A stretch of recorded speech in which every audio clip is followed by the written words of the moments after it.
Mritu towels from Ramraj. Premium cotton and bamboo towels. Super soft, super absorbent. விளக்கேத்தும் எண்ணெய் நாளே நக்ஷத்ரா. 5க்கும் மேற்பட்ட நறுமணங்களில் நக்ஷத்ரா விளக்கேற்றும் எண்ணெய். உங்கள் தங்க நகையை விற்று உடனடி பணம் பெற மேக்ஸ் கோல்ட். கால் 04445454545. 2007 முதல்ல இந்த பாபா பளிங்கு சிலை பிரதிஷ்டை செய்யப்பட்டு கும்பாபிஷேகமும் செய்யப்படுறது. இந்த கோவிலில் பார்த்தீங்கன்னா பல பக்தர்களுக்கு பல விதமாக பாபா அருள் புரிஞ்சிருக்காரு.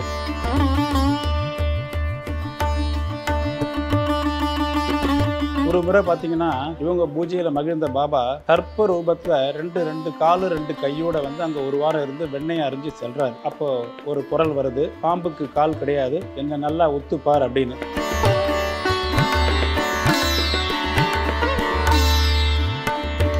சாய்பாபா வந்து நீங்கள் எது சொல்கிறீங்களோ, வலது காது வலது பாதம் இருக்கு இல்லையா, அதில் வந்து கோரிக்கை என்னவோ அதை நீங்கள் சொன்னீங்கன்னா அவர் காதில் வாங்கிக்கிறார். இப்போ எப்போ உங்களுக்கு நிவாரணம் தரணுமோ, எப்போ உங்களுக்கு காதை சித்தியோ அவர் கொடுத்துட்றாரு, உடனே கொடுத்துறாரு.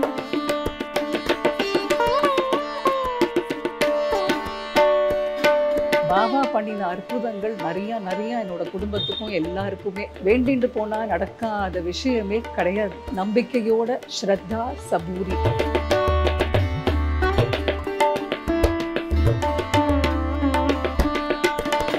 1918 அக்டோபர் 15ஆம் தேதி அது வந்து ஒரு விஜயதசமி தினம். அதை ஒட்டி தான் இங்கே ஷிரடி சாய் சேவா சமாஜம் மேற்கு மாம்பலத்திலையும் ஃபங்க்ஷன் வந்து வெகு விமர்சையாக கொண்டாடப்படும்.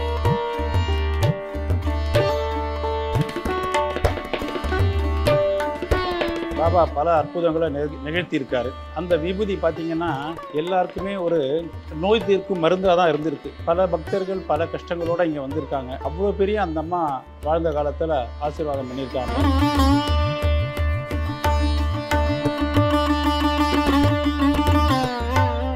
ஓம் ஸ்ரீ சாய்ராம். இப்போ நம்ம மேற்கு மாம்பலம் ஜெய்சங்கர் தெரு சாய்பாபா கோவிலில் தான் இருக்கோம். இந்த கோவில் வந்து கிட்டத்தட்ட ஒரு 45 வருஷத்துக்கு மேலே இந்த இடத்துல இருந்துட்டு வருது. 1980 காலகட்டத்துக்கு மேலே திருமதி மாதா விசாலாட்சி அம்மாள் அவங்க வந்து ஒரு சின்ன லெவலில் மாம்பழத்தில் பூஜை பண்ணிட்டு இருக்காங்க. பக்கத்தில் இருக்கிற திருவேங்கடம் தெருலேருந்து ஒரு ராமநவமி நன்னாளில் மேலே உள்ள தியான மண்டபத்தில் இருக்கிற பாபா படத்தோட சில பக்தர்களோட ஊர்வலத்தை இந்த பக்கம் வராங்க. அந்த ஊர்வல வண்டி வந்து இந்த கோவில் வாசலில் வந்து நின்றுடுறது. அந்த அம்மாவுக்கு எப்பவுமே பாபா அசரீரி முறையில் பேசுறது வழக்கம். ஏன்னா அவங்க ஒரு பெரும் பக்த, பாபாவுடைய பெரும் பக்த. அப்போ அவங்க கேட்கும்போது பாபாட்ட, இல்லை என்னுடைய பக்திக்கு இங்கே ஒரு கோவில் கட்டு அப்படின்னு பாபா சொல்கிறார். அப்போது சில அன்பர்கள்லாம் இந்த இடத்த 2 பாதியாக விலைக்கு வாங்கி ரெஜிஸ்டர் பண்ணி ஆரம்ப காலத்தில் பார்த்தீங்கன்னா ஒரு சின்ன ஒரு கூரை கொட்டா போட்ட ஒரு மண்டபமாக ரெடி பண்ணி படிப்படியாக இங்கே பூஜை பஜனை அன்னதானம் எல்லாமே இங்கேருந்து தான் நடந்துட்டு வருது. 1990 சின்ன ஒரு கன்ஸ்ட்ரக்ஷன் ஆரம்பித்து இந்த சமாஜம் இங்கே குடியேறது. 2007 முதல்ல இந்த பாபா பளிங்கு சிலை பிரதிஷ்டை செய்யப்பட்டு கும்பாபிஷேகமும் செய்யப்படுறது. இந்த கோவிலில் பார்த்தீங்கன்னா பல பக்தர்களுக்கு பல விதமாக பாபா அருள் புரிஞ்சிருக்காரு. அவங்க நம்பிக்கை பக்தியை பொறுத்து தான் எல்லாமே அமையும். விசாலாட்சி மாதாவை பற்றி சொல்லணும் அப்படின்னு பார்த்தீங்கன்னா அவங்களும் அவங்களுடைய ஹஸ்பண்டு திரு துர்சாமி ஐயரும் பெரும் பக்தி பூண்டவர்கள் பாபா கிட்ட. அவர் ஆரம்ப காலத்தில் பம்பாயில் ஒரு ஆங்கிலேய கம்பெனியில் பணிபுரிஞ்சுட்டு இருக்காரு. அப்போது ஆங்கிலேய நண்பர்கள்லாம் துர்சாமி ஐயரை ஷிரடிக்கு அழைச்சின்னு போகிறாங்க. அப்போ அவருக்கு ஒரு நல்ல ஒரு மன அமைதியும் பாபாவோட பரிபூர்ண அருளும் கிடைச்சிருக்கு. அந்த நாள்லேருந்து பார்த்தீங்கன்னா அவர் தன் வாழ்நாள் முறை பாபாவுடைய தீவிர பக்தராக இருந்திருக்காரு. அவங்க பம்பாயிலேருந்து ஒரு இடம் மாறி ஆந்திராவில் ராஜமன்றி என்ற இடத்துக்கு வராங்க. அங்கே வந்து அவருக்கு ரயில்வே துறையில் வேலை கிடைக்கிறது. அங்கேயும் அவங்க 2 பேரும் பாபா பூஜையை சிறப்பாக செஞ்சுன்னு வராங்க. ஒரு முறை பார்த்தீங்கன்னா இவங்க பூஜையில் மகிழ்ந்த பாபா கற்ப ரூபத்தில் ரெண்டு காலு 2 கையோட வந்து அங்கே ஒரு வாரம் இருந்து வெண்ணெயை அறிஞ்சு செல்றாரு. இவங்களுக்கு ஏற்கனவே பாபா கிட்ட நம்ம சொன்ன மாதிரி அசரீரி முறையில் பேசுறதுனால அப்போ பாபா சொல்றாரு, நீங்க தான் பாபான்னு துர்சாமி ஐயர் கேட்க அப்போ ஒரு குரல் வருது, பாம்புக்கு கால் கிடையாது, என்ன நல்லா ஒத்துப்பார் அப்படின்னு. அப்போது இந்த துர்சாமி ஐயர் வந்து ஒரு சிறந்த ஓவியர். அதை அப்படியே தத்துரூபமாக வரைஞ்சி வச்சிருக்காரு. அதோடைய நிகழ்ச்சிகள்லாம் பார்த்தீங்கன்னா சாய் பக்தை அப்படின்னு ஷிரடி சாய் சேவா சமாஜத்தில் ஒரு புக்லெட் வெளியிட்டிருக்காங்க. தமிழ் இங்கிலீஷ் 2ம் கலந்து அதில் இந்த மாதிரியான புகைப்படங்கள்லாம் வந்து அச்சிடப்பட்டு இருக்கு. அது விலையில்லாமல் பக்தர்களுக்கு வழங்கப்படுறது. அதை நீங்கள் படித்தாலே இந்த கோவிலுடைய சரித்திரம் பேக்ரவுண்டு தெரிய ஆரம்பிச்சிடும். ராஜமன்றியிலேருந்து 1976 காலகட்டத்தில் அவங்க 2 பேரும் மெட்ராஸுக்கு வராங்க. திரு துர்சாமி ஐயர் ஒரு ஆடி அமாவாசை அன்னைக்கு 1976 பாபாவுடைய திருவடியை சேர்ந்துடுறாரு. அப்படியே ஒரு 4-5 வருஷ காலம் விசாலாட்சி மாதா இந்த பூஜையை வச்சு பண்ணிட்டு இருக்காங்க. நான் சொன்ன மாதிரி அந்த 83-84 காலகட்டத்தில் இந்த இடத்த பாபாவால் தீர்மானிக்கப்பட்டு இங்கே சமாஜம் குடியேறது. விசாலாட்சி அம்மாவை பார்த்தீங்கன்னா அவங்களுடைய பக்திக்கு பாபா மாடியில் உள்ள தியான மண்டபத்தில் விபூதி, தேன், நிவேதிய பதார்த்தங்களில் சில பதிவுகளையும் பதிப்பித்து பாபா பல அற்புதங்களை நிகழ்த்தியிருக்காரு. அந்த விபூதி பார்த்தீங்கன்னா எல்லாருக்குமே ஒரு நோய் தீர்க்கும் மருந்தாக தான் இருந்திருக்கு. பல பக்தர்கள் பல கஷ்டங்களோடு இங்கே வந்திருக்காங்க. அவ்வளோ பெரிய அந்த அம்மா வாழ்ந்த காலத்தில் ஆசீர்வாதம் பண்ணியிருக்காங்க. இந்த கோவிலில் குரு பூர்ணிமா ஃபங்க்ஷன் நடக்கும். அப்பார்ட் ஃப்ரம் ராமநவமி சமாதி டே ஃபங்க்ஷன் நடக்கும். பிரதீட்சை தினம் ஆகஸ்ட் 31 எல்லா வருஷமும் நடக்கிறது. மற்றபடி பார்த்தீங்கன்னா அன்னதானம் பாபாவுக்கு மிக பிரியமான ஒன்று. அன்னதானம் இங்கே வெகு சிறப்பாக தினமும் ஒரு 300, 400, 500 பேர் காலையில் ஒரு 10:30 மணிக்கு வந்து பாபாவுடைய பிரசாதத்தை வாங்கிக்கிறாங்க. கோவிலுக்கு எதிர்க்க பார்த்தீங்கன்னா இப்போ ஒரு அன்னதான கூடமும் ஒரு அளவில் கட்டப்பட்டு வளர்ந்து வந்துன்னு இருக்கு. அதுவும் கொஞ்ச காலத்தில் பிரவேசம் செய்யப்பட்டு மேலும் அன்னதானம் விரிவடைகிறதுக்கு வாய்ப்பு இருக்குது. துணி அப்படின்றது இந்த கோவிலில் ஒரு சிறிய விசேஷம். இந்த துணி என்னென்னா பாபா வாழ்ந்த காலத்தில் 24 மணி நேரமும் அந்த துணி என்ற நெருப்பை எரிய விட்டு இருப்பார். அது என்னன்னு பார்த்தீங்கன்னா அதுலேருந்து வர சாம்பல் விபூதி இருக்கு இல்லையா, பல பக்தர்களுக்கு வியாதி தீர்க்கும் ஒரு மருந்தாக இருந்திருக்கு. அது இன்றளவும் ஷிரடியில் மட்டும் இல்லை, அந்த துணியை வந்து எல்லா கோவில்லையும் அதை கடைப்பிடிச்சு வராங்க. மேற்கு மாம்பலம் கோவில்லையும் அந்த அணையா துணி வந்து இன்றளவும் இருந்துட்டு இருக்கு. பின்பக்கம் பார்த்தீங்கன்னா அது கிடைக்கும். மேலே உள்ள தியான மண்டபத்தில் இந்த விசாலாட்சி அம்மாள் தான் வாழ்ந்த காலத்தில் எப்படி இருந்ததோ அதை ஒரு தியான மண்டபமாக ஆக்கிட்டாங்க. வியாழக்கிழமை மட்டும் இல்லாமல் மற்ற எல்லா நாள்லையும் கூட்டம் வரும். வியாழக்கிழமையும் இங்கே சிறப்பான பூஜைகள் நடந்து கொண்டு இருக்கும். வியாழக்கிழமை அன்னைக்கு பார்த்தீங்கன்னா ராத்திரி ஒரு 8:50-9 மணிக்கு பல்லக்கு ஊர்வலம் நடக்கும். அதில் இருக்கிற படம் கூட கிட்டத்தட்ட 45-50 வருஷத்துக்கு மேலே துர்சாமி ஐயரால் அந்த படம் வரையப்பட்டு அந்த படத்துடைய கண்களில் ஒரு தீட்சண ஒளியும் தெரியும். அதுவும் ஒரு முக்கியமான விஷயம். இங்கே வியாழக்கிழமை பல்லக்கு ஊர்வலம், அது வந்து சாவடி ஊர்வலம் சொல்லுவாங்க. ஷிரடியிலையும் அது வெகு விமர்சையாக இன்றளவும் கொண்டாடப்பட்டு வருகிறது.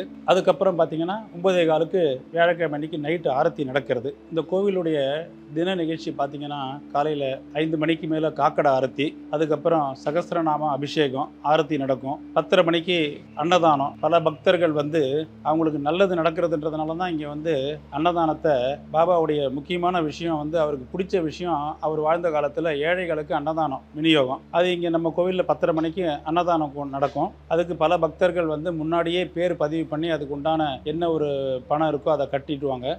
அவங்களும் அவங்க கையால் அந்த அன்னதானம் வாங்குறவங்களுக்கும் விநியோகிப்பாங்க. அப்புறம் 12 மணிக்கு மத்தியானம் ஆரத்தி இருக்குது. அது முடிஞ்சு பார்த்தீங்கன்னா சாயந்தரம் 4:30 மணிக்கு திருப்பி கோவில் ரீஓப்பன் ஆகும். சாயந்தரம் 6 மணிக்கு சாயந்தரம் ஆரத்தி. அதுக்கப்புறம் பார்த்தீங்கன்னா சகஸ்ரநாமம் வேத பாராயணம் இருக்குது. ராத்திரி 9:15 சேஜ் ஆரத்தி. 9:30-9:45 கோவில் நட சாத்தப்படும். பல பக்தர்களுடைய நம்பிக்கை தான் இந்த பாபா கோவில். ஒவ்வொருத்தருக்கும் ஒரு விதமான அனுபவங்கள் உண்டு. அவங்கள நீங்கள் அவங்க வந்து அவங்கள கேட்டால் தான் உங்களுக்கு அதை பற்றி தெரியும்.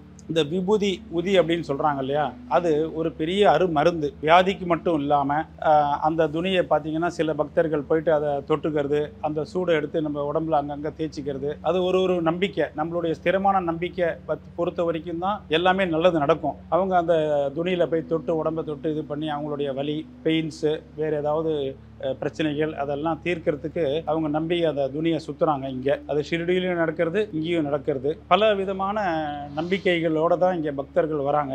குறிக்கோளை நிறைவேற்றுறதுக்கு இங்கே இருக்கிற பாபா வந்து எல்லா நேரமும் அருள் புரிஞ்சுட்டு இருக்காரு. முக்கியமாக சொல்லணும்னு பார்த்தீங்கன்னா உலகத்தில் பல கோவில்கள் பாபா கோவில்கள் தோன்றது. சிலர் கட்டுறாங்க, சிலரால் கட்டுவிக்கப்படுகிறார்கள். ஆனால் மேற்கு மாம்பலம் கோவிலை பொறுத்த வரைக்கும் பார்த்தீங்கன்னா விசாலாட்சி மாதா தன்னுடைய பக்தை, நீ இங்கே கோவில் எனக்கோசரம் கட்டு, நான் உனக்கு இங்கே இருந்து பக்தர்களுக்கு அருள் பாலிக்கிறேன்றாரு. உண்மையாகவே அது நிச்சயமாக நடந்துட்டு இருக்கு. இது தொடர்ந்து மேலும் மேலும் இங்கே இருக்கிற வர பக்தர்களுக்கு பாபாவுடைய அருள் விசாலாட்சி மாதா மூலமும் துரைசாமி அவர்கள் மூலமாகவும் கிடைக்கும் அப்படின்றத நான் பூரணமாக நம்புகிறேன். முக்கியமாக பாபாவுடைய பிறந்தநாள் அப்படின்றது ராமநவமி. அந்த ராமநவமி ஷிரடியில் எப்போதுமே கோலாகலமாக கொண்டாடப்படும். இங்கேயும் வருஷம் ராமநவமி திருவிழா, எல்லா பூஜை, சகஸ்ரநாமம், அன்னதானம், ஈவினிங் ஆரத்தி, அதுக்கப்புறம் பேண்டு வாத்தியம் முழங்க ஊர்வலமும் திருவிதி உலா. இங்கே இருக்கிற அக்கம் பக்கம் தெருவில் பாபா படமும் விசாலாட்சி மாதாவுடைய படமும் ஊர்வலமாக வண்டியில் வச்சு அழைச்சிட்டு போவாங்க.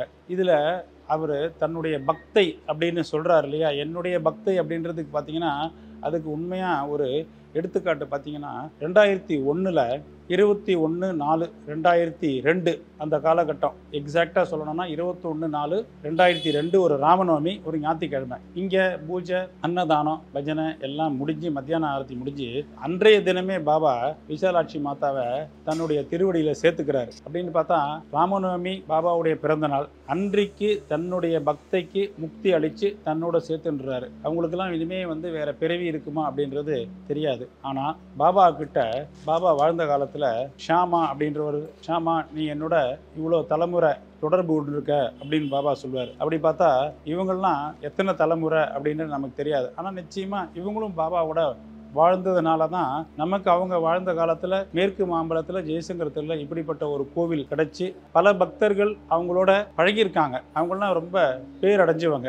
இன்றைக்கும் இவங்க ஏதோ ஒரு ரூபத்தில் விசாலாட்சி மாதாவும் துரைசாமி ஐயர் அவர்களும் ஏதோ ஒரு ரூபத்தில் இருந்து இங்கே பக்தர்களுக்கு பாபாவின் மூலம் அருள் பாலித்து கொண்டிருக்கிறார்கள். நம்மளுடைய நம்பிக்கையும் பொறுமையும் நல்லா இருந்தது அப்படின்னு சொன்னால் நம்மளும் பாபாவுடைய பரிபூர்ண அருளை கேட்டு பெறலாம். ஓம் ஸ்ரீ சாய்ராம். நம்ம ஜெய்சங்கர் திரு பாபா கோவிலில் பல விதமான சர்வீஸ் செய்கிறாங்க. பசங்களை படிக்க வைக்கிறது, முடியாதவங்களுக்கு மெடிக்கல் உதவி, எஜுகேஷன் சப்போர்ட்டு, டெய்லி அன்னதானம். இப்போ ஒரு நித்திய அன்னதானம் கூட பெருசாக வர மாதிரி இங்கே பார்த்தீங்கன்னா எவ்ரி சண்டே ஒரு ஃப்ரீ பஜன் கிளாஸ். அதாவது இன்னைக்கு சின்ன பசங்களுடைய மைண்டு நிறைய டைவர்ட் ஆகுது. அதுக்கு நம்மளால் முடிஞ்ச உதவி இந்த கோவிலில் என்ன செய்கிறாங்கன்னு பார்த்தீங்கன்னா இப்போது பஜனை கிளாஸ் ஃப்ரீயாக சொல்லித்தராங்க ஒரு பாட்டு டீச்சரை வச்சு. ஸோ இந்த மாதிரியான குழந்தைகளை நீங்கள் சத்சங்கத்தில் ஈடுபட வச்சிங்க அப்படின்னு சொன்னால் டைவர்ஷன் அவாய்ட் ஆகும். கான்சன்ட்ரேஷனும் இதில் இருக்கும். நம்ம ஒரு தப்பு பண்ணுறோன்னா கூட நம்ம டெய்லி இந்த கோவிலுக்கு போகிறோம், சாயந்தரம் நம்ம வீட்டுக்கு போகிறோம் அப்படின்னா வெளி இடத்துக்கு போகிறோம் அப்படின்னு சொல்லும்போது பலவிதமான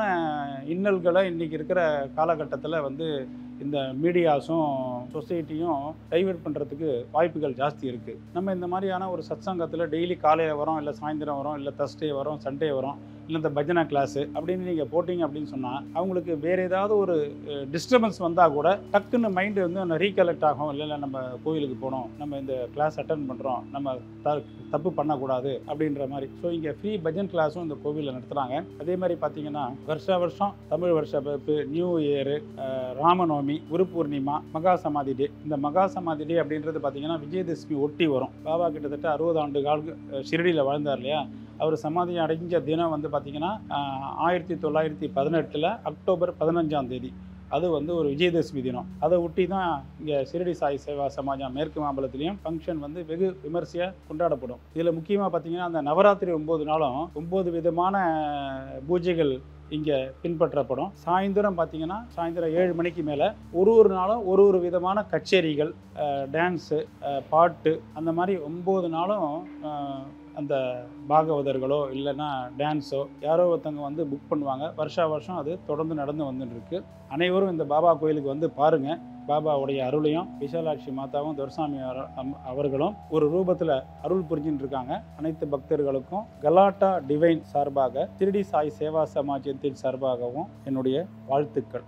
ஓம் ஸ்ரீ சாய்ராம். சாய்ராம் சாய்ராம் சாய்ராம். இந்த கோவிலுக்கு ஒரு 15 வருஷமாக நான் வந்துட்டுருக்கேன். எனக்கு ஜானகி அம்மாவை தெரியாது, நான் பார்த்ததில்லை. ஆனால் இந்த கோவிலில் சில பிரதிஷ்டை பண்ணுறதுக்கு முன்னாடியிலேருந்து வந்துட்டுருக்கிற ஒரு இவ்வளோ வருஷமாக வந்துட்டுருக்கோம். சில பிரதிஷ்டையும் ஆச்சு. அந்த கும்பாபிஷேகம் பார்க்குற ஒரு பாக்கியமும் எனக்கு கிடச்சிது. ஆனால் இந்த பாபாவோடைய அற்புதம், மாமி எப்படி அவ்வளோ அற்புதங்கள் பண்ணியிருக்காளோ எல்லாருக்கும், அதை பற்றி நான் கேள்வி தான் பட்டிருக்கேனே தவிர எனக்கு அதை பற்றி ஒன்றும் தெரியாது. ஆனால் பாபா கண்குளர இது எனக்கு எங்கள் அம்மா வீட்டுக்கு வந்த ஒரு சுகம் எனக்கு எப்போதும் இவளை பாபா பார்த்துட்டு போனேன்னா அன்னைக்கு தினமே ஒரு ரொம்ப ரொம்ப ரொம்ப ரொம்ப சாந்தமாக இருக்கும். அதனால பாபா பண்ணின அற்புதங்கள் நிறையா என்னோட குடும்பத்துக்கும் எல்லாருக்குமே வேண்டிட்டு போனால் நடக்காத விஷயமே கிடையாது. நம்பிக்கையோட ஸ்ரத்தா சபூரி. பல வருஷம் முன்னாடி ஒரு விஷயம் நடந்தது என்னோட வாழ்க்கையில். அப்போ பாபாவுக்கு நான் என்ன சொன்னேன்னா, நான் ஏதாவது உங்களுக்கு பண்ணணும்னு பாபாவுக்கு ஒரு வஸ்திரத்தில் சாய்ராம் தைச்சு போட்டேன். அன்னைக்கு சாயங்காலம் வரும்போது ஒரு மாமி எனக்கு பிரசாதத்தை கூட ஷிரடியிலேருந்து உனக்கு கொடுத்துருக்கேன் அப்படின்னு சொல்லி கொடுத்தா. அதை கொடுத்துட்டு இங்கே எல்லாருக்கும் அதை விநியோகம் பண்ணினோம். அந்த மாதிரி என்ன நம்ம நினைக்கிறோமோ அவர் எங்கேருந்தோ வந்த மாதிரி ஒரு நிறைய பூவும் கொடுத்து ஷிரடியிலேருந்து என் புள்ள போயிட்டு வந்தான் அவ்வளோ பிரசாதத்தை கொடுத்துருந்தா. அந்த வஸ்திரம் நிறைய வாட்டி குரு பூர்ணிமா அன்னைக்கு இவ வந்து கீழே போட்டு சாத்தியிருக்கா. அது எனக்கு மறக்க முடியாத ஒரு அனுபவம் என்னோட வாழ்க்கையில வந்து பாபா கொடுத்தது. பல பல பல பல அற்புதங்கள் தினமும் நீங்க வந்து வந்து அவர்கிட்ட பேசினாலே போரும், பலதும் நம்ம மனசை விட்டு போயிடும். ஓம் சாய்ராம். எல்லாரும் வந்து பிரேமையோட ஸ்ரத்தா சபூரியோட இங்கே இருக்கணும். எனது பெயர் கிருஷ்ணவேணி. நான் வெஸ்ட் மாம்பலத்தில் என்னோட இருப்பிடம் இருக்கிறது. என்னோட பாபா தான் எங்களுடைய கண்கண்ட குரு. எதை செய்தாலும் நாங்கள் வந்து பாபா துணை இல்லாமல் நாங்கள் எந்த வேலையுமே செய்ய மாட்டோம். அவர் எங்கள் அப்பாவாகவும் அம்மாவாகவும் தாய் தந்தை அனைத்து இதுலேயும் அவர் வந்து எங்களுக்கு இருக்கார். அவரை இந்த கோவில் வந்ததுலேருந்து எதை நாங்கள் இது பண்ணாலுமே எங்களுக்கு ஜெயமாகுது. நிறைய நிகழ்ச்சிகள், நிறைய மிராக்கிள்ஸ் பாபா எங்கள் குடும்பத்தில் பண்ணியிருக்கார். அவரை நினச்சி எந்த ஒரு தியானம் பண்ணாலும் உடனே எங்களுக்கு கிடைக்கும். நான் விசாலட்சுமி பாட்டியை ஒரு முறை பார்த்துருக்கேன். அதுவே வந்து பெரிய பாக்கியம். இந்த கோயிலுக்கு நான் வந்து ரொம்ப வருஷங்களாக வந்துட்டுருக்கேன். காலையில் சாயங்காலம் 2 வேளையும் வீட்டில் கிளம்புறச்சே கோயிலுக்கு வராமல் எங்கேயும் போக மாட்டேன். அது மாதிரி வீட்டுக்கு போகிறச்சே கண்டிப்பாக கோயிலுக்கு வந்துட்டு போகாமல் இருக்க மாட்டேன். வாழ்க்கையில் நிறைய மிராக்கிள்ஸ் எனக்கு நடந்திருக்கு. அதாவது இன்றைக்கி நாங்கள் இவ்வளோ நல்லா இருப்போம் அப்படின்னா அது இந்த கோயிலுக்கு நான் வர ஆரம்பித்ததுக்கப்புறம் நடந்ததுன்னா எல்லாமே. இவர்கிட்ட சொல்லி நடக்காது எதுவுமே இல்லை. அது நமக்கு நல்லதாக இருந்ததுன்னா. ஆனால் அது வந்து நம்ம டைமிங்க்கு நடக்காது, அவரோட டைமிங்க்கு நடக்கும். நடக்கிறது வந்து ரொம்ப ரொம்ப நல்லாவே நடக்கும். இதுதான் என்னோடய எக்ஸ்பீரியன்ஸு. ஓம் சாய்ராம். நமஸ்காரம். நான் ஜெய்சங்கர் ஸ்ட்ரீட்டு சாய்பாபா கோயிலேருந்து பேசுகிறேன். இந்த சாய்பாபா வந்து ரொம்ப ரொம்ப சக்தி வாய்ந்தவர். இந்த சாய்பாபா அதாவது கலோக்கெல்லாம் இங்கே வரவங்க சொல்லுவாங்க என்னென்னா, இந்த சாய்பாபா வந்து நீங்கள் எது சொல்கிறீங்களோ இந்த வலது காது வலது பாதம் இருக்கு இல்லையா, அதில் வந்து நீங்கள் கையை வச்சுட்டு உங்களோட கோரிக்கை என்னவோ அதை நீங்கள் சொன்னீங்கன்னா அவர் காதில் வாங்கிக்கிறார். அது வந்து நிதர்சனமான உண்மை. அவர் காதில் வாங்கிட்டு உங்களுக்கு நிவாரணம் தரணுமோ, எப்போ உங்களுக்கு காரிய சித்தியோ அவர் கொடுத்துட்றாரு, உடனே கொடுத்துட்றாரு. சில பேர் சொல்லுவாங்க, சார் உங்கள் சாய்பாபா கோயிலில் வந்து சாய்பாபாவுக்கு வலது காது ஓட்ட சார், அவர் நீங்கள் சொல்கிறதெல்லாம் கேட்குறாரு சார், நம்ம சொல்கிறதெல்லாம் கேட்குறாரு, அதுக்குள்ளே நம்மளுக்கு எல்லாத்தையும் அவர் வந்து அதுக்கு ஒரு ஆன்சர் கொடுத்துறாரு, அது தீர்த்து வைக்கிறாரு அப்படிங்கிறாங்க. இது சத்தியமான ஒரு உண்மை தான். இது நீங்களும் வந்து பார்க்கலாம். அவர் நம்ம சொல்கிறத கேட்பார். வலது பக்கம்னு பார்த்தேன்னு வச்சுங்களேன், நீங்கள் சொல்கிறப்ப உங்களை பார்க்குற மாதிரியே இருக்கும். அவர் எப்படி ஒரு சக்தி வாய்ந்தவர். இங்கே எல்லோரும் வந்துட்டு போயின்னு இருக்காங்க. எல்லோரும் வந்து எல்லாரோட இதுவும் அவர் நிவர்த்தி பண்ணுறார். எல்லோரும் அவசியம் இந்த கோயிலுக்கு வந்து சாய்பாபாவோட அனுகிரகம் பெற்றுக்கொள்ளும்படி கேட்டுக்கொள்கிறேன். Mritu Towels from Ramraj Premium Cotton and Bamboo Towels. Super soft, super absorbent. விளக்கேத்தும் எண்ணெய்னாலே Nakshatra. 5க்கும் மேற்பட்ட நறுமணங்களில் நக்ஷத்ரா விளக்கேற்றும் எண்ணெய். உங்கள் தங்க நகையை விற்று உடனடி பணம் பெற மேக்ஸ் கோல்ட். கால் 04445454545.